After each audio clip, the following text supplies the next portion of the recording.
ગ્રામ પંચાયતની ચૂંટણીમાં ખોટા જાતિના દાખલા બાબતના આક્ષેપ સાથે સાવલી પોલીસ મથકે નોંધાઈ ફરિયાદ। સાવલીના પોઈચા કનોડા ગામે ગ્રામ પંચાયતના વિજેતા મહિલા સરપંચે જાતિના ખોટા દાખલાઓ રજૂ કર્યાના આક્ષેપ સાથે અરજદારે પોતાના વકીલ સાથે નોંધાવી સાવલી પોલીસ મથકે ફરિયાદ।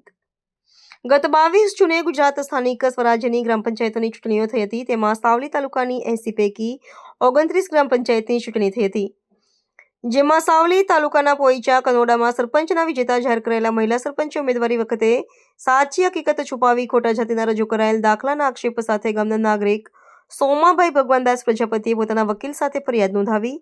અત્રે ઉલ્લેખનીય છે કે પોઈચા કનોડા ગામે વોર્ડ નંબર 4ના વિજેતા ઉમેદવાર કાંચીભાઈ ભરવાડને તાલુકા વિકાસ અધિકારીએ પદમુક્ત કર્યા હતા અને સાવલી તાલુકાના નાની ભાંડોળ ગામના સરપંચને તાત્કાલિક તાલુકા વિકાસ અધિકારીએ પદમુક્ત કર્યા હતા અને પોઈચા કનોડાના મહિલા સરપંચ વિરુદ્ધ સાવલી પોલીસ મથકે ફરિયાદ નોંધાતા પંથકમાં ચર્ચાનો વિષય બન્યો હતો। 8/12/2025ના રોજ અમે સાવલી પોલીસ સ્ટેશને ફરિયાદ આપવા આવ્યા છીએ। અમારી ગ્રામ પંચાયત પોઈચા કનોડા ગ્રામ પંચાયતની ચૂંટણી ગત 22 જૂન 2025ના રોજ યોજાઈ હતી। તેમાં સરકારશ્રી તરફથી અનામત સીટ જાહેર કરવામાં આવી હતી। તેમાં અમારા જ ગામના જાડેજા મયુરસિંહ કિરીટસિંહ એ એમના પત્નીના નામે જાડેજા મીનાબેન મયુરસિંહે બક્ષીપંથનું બોગસ સર્ટિફિકેટ મેળવી અને ઉમેદવારી કરી વિજેતા જાહેર થયા હતા। તેમને તેમનો બક્ષીપંથનો દાખલો ચેલેન્જ કરતી અમે અરજી તાલુકા પંચાયત ડીડીઓ સાહેબને અને મામલતદારશ્રીને આપેલી છે। મામલતદારશ્રીને પુરાવા સહિત તમામ રજૂઆત અમે કરેલી છે અને સર્ટિફિકેટ દાદાનું એમને જે મૂક્યું છે એ સર્ટિફિકેટ સનરાઈઝ હાઈસ્કૂલનું છે, એ પણ બોગસ છે, એ પણ સાબિત થઈ ચૂક્યું છે।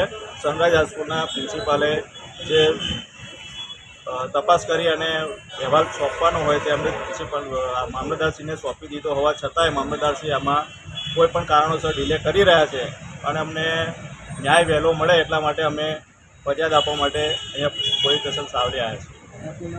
મારું નામ પ્રજાપતિ સોમાભાઈ ભગવાનદાસ, રહેવાસી પોઈચા કનોડા।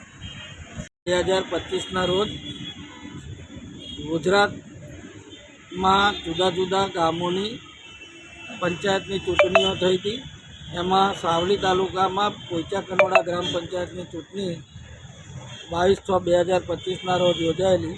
તેમાં સરપંચના ઉમેદવાર તરીકે મીનાબેન મયુરસિંહ રાહુલજી, આ એટલા માટે વજન મૂકું છું રાહુલજી શબ્દ પર કે એ રાહુલજી હિન્દુ રાજપૂત હોવા છતાં એમને બોગસ લિવિંગ સર્ટિફિકેટ એમના દાદાના શિવાભાઈ રાણાભાઈના નામનું બનાવી અને એ લિવિંગ સર્ટિફિકેટનો ઉપયોગ કરી અને મામલતદાર સાવલી સમક્ષ રજૂ કરી બોગસ બક્ષીપંથનો દાખલો મેળવ્યો, ખોટી રીતે મેળવ્યો અને એ દાખલાના આધારે ઉમેદવારી કરી।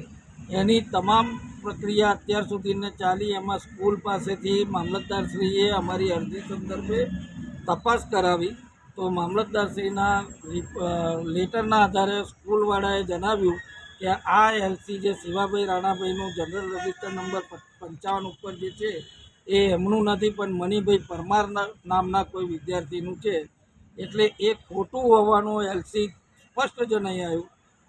એટલે એ બાબતની ફરિયાદ અત્યારે અહીંયા સાવલી પોલીસ સ્ટેશનમાં આપવામાં આવેલી છે અને એ સાવલી પોલીસ સ્ટેશનના પીઆઈ સાહેબે અમને સ્પષ્ટ કહ્યું છે કે જે હશે કાયદેસર સ્પષ્ટ રીતે તેની તપાસ થશે અને આવું જ્યારે ખોટું, જ્યારે બંધારણે એવું કહ્યું હોય કે ભાઈ દરેક જ્ઞાતિઓને સમાજને પ્રતિનિધિત્વ મળવું જોઈએ, ત્યારે આવા બક્ષીપંથના સીટોની અંદર હિન્દુ રાજપૂત જેવા લોકો બોગસ દાખલા બનાવીને જો એવી સીટોને પડાવી લે તો બંધારણનો મૂળભૂત હેતુ ખતમ થઈ જાય છે। તો આવા જ્યારે આવા પ્રકરણો ઊભા થતા હોય ત્યારે એની અંદર સખતમાં સખત કાર્યવાહી કરવી જોઈએ એવી મારી માંગ। આપનું નામ? જયમીન શેઠ, એડવોકેટ, સાવલી। પ્રાર્થના સંદેશ ન્યૂઝની તમામ લેટેસ્ટ અપડેટ્સ માટે ચેનલને હમણાં જ લાઇક, શેર અને સબસ્ક્રાઇબ કરો।